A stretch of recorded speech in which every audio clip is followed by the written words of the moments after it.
Hey guys, Cullybo3 here, and today I'm joined by a fellow YouTuber, Nepenthez, and we want to talk a bit about getting started on YouTube and basically what it takes, I suppose, to make it on YouTube. It has been quite a topical topic, I suppose. Oh fuck, no, I'm not. Oh my god. No, you're terrible at this, man. I know, I'm so bad. Will you just do the video for me? And just you can introduce and just go, hey guys, Cullybo3 here. Right, I'll try again. Right. Hey guys, Cullybo3 here, and today I'm joined by... No, see, you can't go straight in. What will I say is like... It's a special video, no. Right. Do you want me to do the introduction? Yeah, you fucking do the introduction. Are you still recording the audio? Yeah. Alright. What's up guys, Nepenthez here, and today you will probably be listening to me on Cullybo3's channel. If you want to introduce yourself to your own video... Hey guys. The reason why I'm introducing this is because we've been here for about 45 minutes now and he cannot get the intro right. So what we're going to be talking about, guys, is how to get into YouTube, starting YouTube, the startup costs, and what you can expect when you first make your first video and where to move forwards. Basically, we was talking about it a lot last night on Skype and thought it'd be a pretty interesting video to make because a lot of people ask myself and Cullybo as well. So yeah, we're going to get into that. Alright, sweet. So we're probably going to start off with talking a bit about how both of us got started on YouTube, which is one of the questions I suppose we get asked quite a bit. And sure, I'll go first and talk a bit about how I got into, I suppose, doing videos of FIFA on YouTube, because they are the first videos that I'd done on YouTube. I know Nepenthez took a bit of a different route. But basically it was back around Christmas of last year, and I was friends with a current FIFA YouTuber who's still going, who is Capgun Tom. And I used to play a lot of FIFA with him. I met him on the EA forums, and we got playing, and then he started doing some live streams. I started coming in as a guest over Skype and just talking, and I got on really well with a lot of people, a lot of the viewers in there.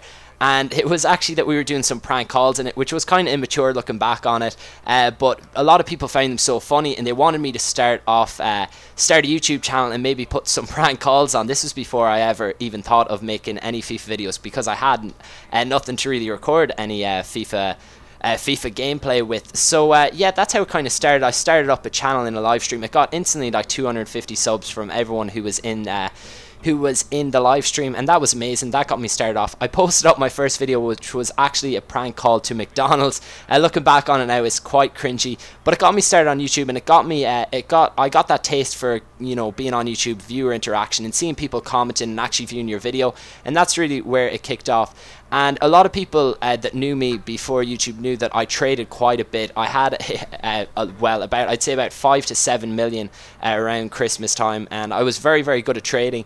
And a lot of people knew that, and a lot of people asked me maybe to start off a trading series, and that's what I done. I started off on the web app, and I recorded using what did I use? I'm not too sure what software I used looking back. Nepenthez might help me out. What software do you use for recording on the web app? I use ScreenFlow. ScreenFlow. I think I Fraps. I used Fraps for recording on the web app, and I got out a web app trading series. It was about maybe 7 episodes long, and it went down really well. And I kind of came up to the point where I had about 1k subs, and then that's where I kind of made the plunge and went and bought some recording device, which was my Hauppauge HD PVR, to really get me going and make proper FIFA videos. So I'll throw it over to Nepenthez so he can tell you his story about how he got started off. Yeah, so the way I got started off, I actually was playing COD 4 a lot with some friends, and I wasn't very good at COD 4, so I came on YouTube to try and find some tips and tricks on how to get better at the game, and I stumbled across Hutch, C-Nanners, the Randy Savage, no wait, the Sandy Ravage, and people like that, and commentary was brand new back then, you know, it was literally when it first came through, and I got some tips and stuff, so I started making some COD videos, funnily enough, and they didn't go down too great. COD really wasn't my game because I'm a camper or whatever, and it was just like with Cullybo, I got that taste of viewer interaction and I loved it, and I wanted to do more of it. And then I got into making FIFA videos just for me and my friends on the Sports Interactive forums. We used to play clubs a lot, started making videos, putting montages together with those guys, just so that we could look back on the goals we'd scored. And then World Cup 2010 came out, and I started making montages for myself to show people my own goals rather than like clubs goals. and it kind of just escalated from there. I started doing montages in FIFA 11, and then SA Sports Gaming came and picked me up, and I started doing commentaries for SA Sports Gaming, and that's kind of how I got into commentating. It was a long path though. It was like from the first video to when I started becoming a FIFA YouTuber, you're probably looking at about a year in between those two videos. So yeah, that's kind of how I made it and how I got into it. How you got into FIFA videos. And I suppose the last point that I talked about was really the fact of when I reached that around 1,000 subs from doing web app trading videos. I kind of moved on and I realized I had to make the jump and start actually investing into into my YouTube channel so it could actually grow. And I knew that I couldn't just make web app videos forever and hope to achieve, I suppose, what I've achieved so far with just the web app. So I decided to invest in a Hotbog HDP VR, which set me back about, I think, €200 at the time. I'm not too sure about the price at the moment, but it was the best investment that I've ever made. It's what really made my channel, obviously, because I needed it to record gameplay. I suppose people still are looking for trading methods off me, and I could do them on the web app, but it is nicer to look at, I suppose, on the console itself. I also invested into a microphone, which is absolutely essential. I got Turtle Beach's X12, and it's really clear, and it's the microphone I've used from my first video right up to my current videos, so I've never really changed that. But that is one thing that's absolutely vital, I suppose, if you want to get started on YouTube. It is about making an investment in your channel, and I suppose Nepenthez would be a bit better to talk about this than me, so I'll throw it over to you. Yeah, like Coley said, you're gonna have to buy a capture card. For me right now, the first one I ever bought was the Hopag as well. I didn't like it, but I always had problems with it. It's a big piece of machinery with a lot of massive wires and stuff.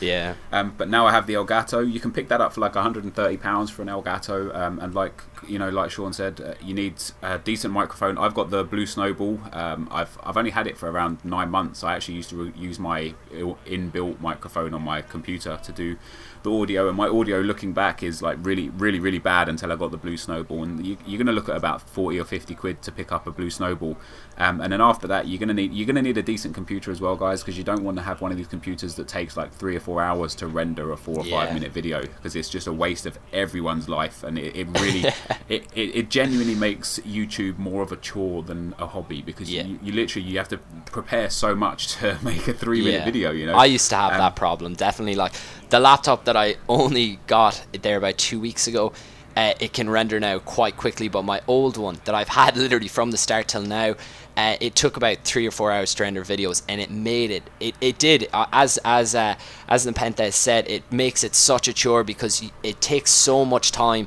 And if you want to get out like daily uploads, or you want to have a regular FIFA content and regular videos up on YouTube, it's so hard to do that when you don't have a fast enough computer in terms of its rendering abilities. Yeah, so other than that, guys, you're going to need to get yourself 2 other programs. You're going to need an audio recording program. Audacity is what I use and what Coley is using now. It's free. It's very good. You can use it on PC or Mac, and it's very effective and free. But you're also going to need some video editing software. So I use Final Cut because I'm on a Mac. You're gonna want Sony Vegas if you're on a PC. Now I'm not going to tell you how, where's, or why's, or what fors, but you don't have to pay money to get these products. No. There's ways, so to speak, of getting these products. But I currently have a Sony Vegas Pro, which I think it's a great program to edit in. It's just so clean. It's so easy to do your editing, and it's a joy to really work with it. But, yeah, so so what we're going to move into as well, guys. This is going to be rather a long topic spread over probably 3 or 4 videos.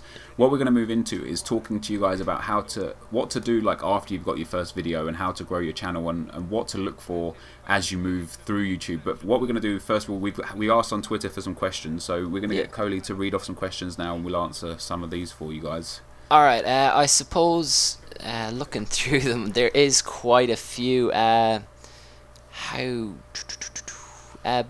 Best way to share my videos. We could start with that topic, or will we start with something else in here? No, That's a good place to start. The best place to share. The first things you want to do when you start YouTube, guys, these days, is get your social media network set up. You have to get your Facebook set up. You have to get your Twitter account set up. You have to get them like connected to your YouTube. And then the best way to share your videos is just literally go and sign up to Twitter. Go and find, everyone's got some friends in real life. Show them to your friends in real life. Ask them if they wouldn't mind tweeting them out for you, and seeing if you get a bit more exposure, and just get involved in the FIFA community. Start talking to the guys in the FIFA community, and I don't necessarily mean the big guys like your KSIs or your Calfreezes, but start talking to people around your sort of size with 300, 400, 500 subs. Do some stuff together with them and move forwards. You can easily pick up subs that way. Yeah, no, yeah, I completely agree. It's all about networking, really, when you're at that early stage on when you're only starting out on YouTube. I suppose the one thing I would suggest is network with people around the same size as you. It's always the best way to do things, because you're going through similar I suppose, growth on YouTube, and you're at the same level, so you know what each other's experiences are. And that's the one thing is, and if you are going to get networking, I suppose you don't just have to network. Obviously there's no point in tweeting out to the bigger YouTubers, so to speak, because it will be a lot harder to, I don't know how I'm kind of trying to word this, but it will be it'll be a lot easier networking with channels that are a similar size to yours. And the one thing I would say is, if you are networking if you are networking with people at the same size as you, just be genuine when you start off on YouTube. That's the one thing that I always look out for. And it's huge. It's huge when you're on YouTube, is the fact that genuine people will get places, because there is a lot of people that will just tweet people looking for likes, favorites, retweets, and there's a lot of stuff like that going on. So if you are genuine and you're just looking to get help, or you're just looking for advice, I suppose, and if you just interact with the community, there's no point in just starting talking to someone and just basically asking them straight away, hey, will you check out this video and leave a like. Just interact with them, get to know them. Just whenever they tweet out something, maybe try to start a conversation with them, or try to interact with them before you come across and ask them to check out your video, because they will be a lot more likely to go and check out your video if they've seen that you've spent the time to actually interact with them. You've went and checked out their videos, you've liked their videos, and it really shows, and someone will be a lot more willing. Because you got to understand, with even my size channel, I get quite a few people every day, and with time constraints with what I have going on in terms of college and stuff, there's just not enough hours in the day to get back to every single person. So I try my best, and it's about really not really picking and choosing, but you will be a lot more likely to get a reply of someone that you kind of interact with on a regular basis, and someone if you actually check out their videos themselves, and you're not just kind of going there to get a cheap like and basically feed off their subscribers. And Nepenthez, if you want to chat a bit about that. Yes, I mean, I agree very much so, but one of the key things to do when you're a small channel as well, like a brand new channel, is to interact with your subscribers. Like it's a lot more difficult for someone of Coley's size and my size to interact with everyone, but when you're that size, if you've got 10, 15, 20 people, just get to know them and talk to them. It will make them feel awesome, and it will make them highly likely to go and share your videos with other people. Sometimes I get people tweet me saying, I just watched this guy's video, he's only got like 20 subs, go and check him out. And I'm more inclined to go and check someone like that out than somebody that tweets me, hey man, can you go and like my video please? It's really about how you approach things. But one of the most important things when you're making videos and when you start YouTube is to know that you've got something different, because there's so many people out there right now, and I've spoken about this on my own channel a few times before. There's so many people out there right now that do the same stuff, so you've got to sit there and think, what makes me different, what makes me special, and what makes people want to watch my content.